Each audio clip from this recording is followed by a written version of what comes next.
नमस्कार दोस्तों, आपका स्वागत है चुनाव अपडेट की एक और नई वीडियो में। आप चैनल को सब्सक्राइब कीजिए, वीडियो को लाइक व शेयर जरूर कीजिए ताकि आने वाली कोई वीडियो आप तक सबसे पहले पहुंच के।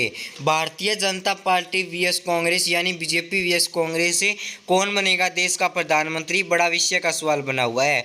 हाँ, 2024 की तैयारी किस पर पड़ेगी भारी, यानी क्या तीसरी बार बन पाएंगे नरेंद्र मोदी प्रधानमंत्री या इस बार जनता राहुल गांधी को बनाना चाहेगी प्रधानमंत्री। यह तो आने वाले दिनों में पता चलेगा चुनाव होने के बाद कौन बनेगा प्रधानमंत्री। पर लगातार सर्वे हो रहा है, इसी के अंदर हमने एक सर्वे किया है। अरुणाचल प्रदेश के अंदर 2 सीटें दोनों की दोनों कांग्रेस को जाने की संभावना है।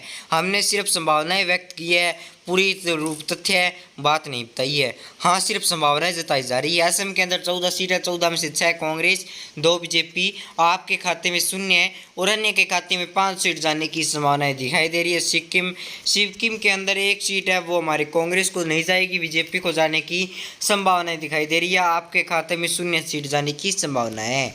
उत्तर प्रदेश के अंदर 80 सीट है, 80 में से 17 ही कांग्रेस प्राप्त कर सकती है, तो 47 बीजेपी प्राप्त कर सकती है। आपके खाते में 0 है, 16 अन्य के खाते में। त्रिपुरा के अंदर 2 सीट है, दोनों की दोनों हमारे कांग्रेस को जाने की संभावनाएं दिखाई दे रही है। अन्य के खाते में 0 सीटें जा सकती है। झारखंड के अंदर 14 सीट है, 14 में से 7 कांग्रेस, 6 बीजेपी, 1 अन्य के खाते में जाने की संभावना है, आप पार्टी को छोड़कर, यानी आम आदमी पार्टी को छोड़कर। उड़ीसा के अंदर 21 सीट है, 21 में से 6 कांग्रेस प्राप्त कर सकती है, 7 बीजेपी प्राप्त कर सकती है, 4 आम आदमी पार्टी प्राप्त कर सकती है, तो 6 अन्य के खाते में जाने की संभावना दिखाई दे रही है। नागालैंड के अंदर 1 सीट है, वो हमारी कांग्रेस को जाने की संभावनाएं दिखाई दे रही है। कर्नाटक के अंदर 28 सीट है, 28 में से 17 कांग्रेस, बीजेपी 8, आपके खाते में 3, अन्य के खाते में 0 जाने की संभावनाएं दिखाई दे रही है। पंजाब के अंदर 13 सीट है, इस बार कांग्रेस को 8, बीजेपी को 0 है, आम आदमी पार्टी को 5 सीट की संभावनाएं दिखाई दे रही है। इसके बाद आता है मध्य प्रदेश के अंदर कांग्रेस 13 सीट प्राप्त कर सकती है, बीजेपी 11, आम आदमी पार्टी 5, कुल सीटें 29।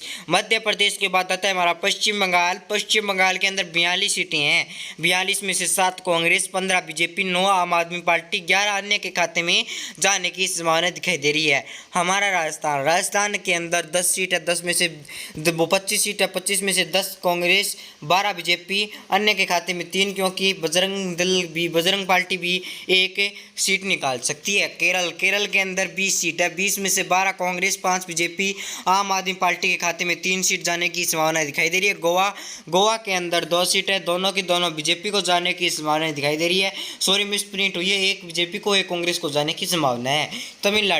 तमिलनाडु के अंदर 39 सीट है, 25 कांग्रेस, 11 बीजेपी, अन्य के खाते में 3 सीट जाने की संभावना है।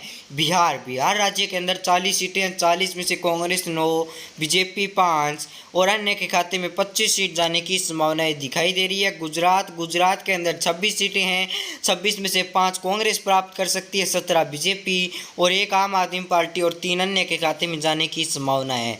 इसके बाद आता है महाराष्ट्र के अंदर 48 सीटें हैं, 17 कांग्रेस, 18 बीजेपी, 13 अन्य के खाते में जाने की संभावना है। तेलंगाना के अंदर 17 सीट है, 17 में से कांग्रेस हमारी 8 सीट प्राप्त कर सकती है, बीजेपी 1, आम आदमी 0 और अन्य के खाते में 8। कश्मीर के अंदर चुनाव होने वाले हैं, इनके अंदर 6 सीट है, 6 में से 2 कांग्रेस, 3 बीजेपी और आम आदमी पार्टी के खाते में 0 और अन्य के खाते में 1। इसके बाद आता है आंध्र प्रदेश के अंदर 25 सीटें हैं, 25 में से 9 कांग्रेस, 10 बीजेपी, अन्य के खाते में 6 सीट जाने की संभावना है। मेघालय के अंदर 2 सीट है, दोनों की दोनों कांग्रेस को जाने की संभावनाएं दिखाई दे रही है, अन्य के खाते में 0 सीट जाने की संभावना है। इसके बाद आता है उत्तराखंड के अंदर 5 सीट है, 5 में से कांग्रेस 2 सीट प्राप्त कर सकती है, बीजेपी 3 सीट प्राप्त कर सकती है। आपके हिसाब से लिख दें कि प्रधानमंत्री कौन बनेगा।